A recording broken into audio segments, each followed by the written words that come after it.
ನಮಗೆ ಉಪಯೋಗ ಎಲ್ಲ ಉಂಟು ಅಡಿಯ. ನೋಡಿ, ಈ ಹೆಂಡ ಕುಡಿತೇವಲ್ಲ, ಇದು ದೇವರೇ ಕೊಟ್ಟ ವರ.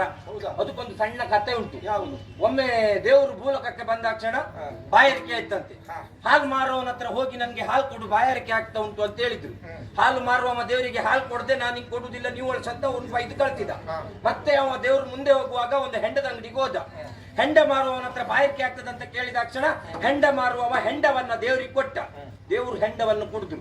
ಆಗಲೇ ವರ ಮತ್ತು ಶಾಪವನ್ನ ಕೊಟ್ಟದ್ದು. ಹಾಲು ಮಾರುವವನಿಗೆ ಶಾಪ, ಇವತ್ತಿನ ಮೇಲೆ ನೀನು ಮನೆ ಮನೆ ಹುಡ್ಕೊಂಡು ಹೋಗಿ ಹಾಲು ಹಾಕುವಂತ ಶಾಪ ಕೊಟ್ರು. ಹೆಂಡದಂಗಡಿಯವನಿಗೆ ವರ, ನಿನ್ನ ಅಂಗಡಿ ಎಷ್ಟು ಒಳಗಿದ್ರು ನಾಳೆ ಮೇಲೆ ನಿನ್ನ ಅಂಗಡಿ ಹುಡ್ಕ ಬಂದು ಕುಡಿದ್ರು ಅಂತ ವರ. ಎಷ್ಟೆಲ್ಲ ಉಂಟು ನೋಡಿದ್ರಲ್ಲ. ಶಿಷ್ಯ ಅಷ್ಟೇ ಅಲ್ಲ, ಇನ್ನು ಈ ಹೆಂಡ ಕುಡಿಯುವವರಿಗೆ ಹಾವು ಕಚ್ಚುವುದಿಲ್ಲ. ಹೌದಾ? ಪ್ರಪಂಚದಲ್ಲಿ ಸರಿ ಇರುವವರಿಗೆ ಹಾವು ಕಚ್ಚದೆ, ಕುಡುಕರಿಗೆ ಹಾವು ಕಚ್ಚುವುದೇ ಇಲ್ಲ.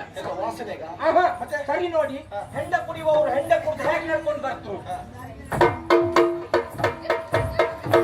ಹೀಗೆ ನಡ್ಕೊಂಡು ಬರುವಾಗ ಅವರಿಗೆ ಹಾವು ಕಟ್ಲಿಕ್ಕಂತ ಬರ್ತದೆ. ಕಟ್ಲಿಕ್ಕಂತ ಬಂದ ಹಾವು ಅಚ್ಚಿಕಾಲಿ ಕೊಚ್ಚುದ, ಇಚ್ಚಿಕಾಲಿ ಕೊಚ್ಚುದ, ಆಚಕಾಲಿ ಕಚ್ಚುದಂತ ಹಾವಿಗೆ ಮಂಡೆ ಬಿಸಿಯಾಗಿ ಹುತ್ತ ಸೇರ್ಕೊಂಡದ. ಅಷ್ಟೆಲ್ಲ ಪ್ರಯೋಜನ ಉಂಟು. ಎಲ್ಲ ಪ್ರಯೋಜನ ಉಂಟು. ಬಹುಪಯೋಗಿ ಸರಾಯಿ. ನನ್ನ ಶಿಷ್ಯ ಮರಿಲಿಕ್ಕಾಗ್ತದಲ್ಲ? ಖಂಡಿತ. ಹಾಗಾದ್ರೆ ಮುರುಗಲೇ ಮರಿಯುವುದಕ್ಕಾಗುವ ವಿಷಯ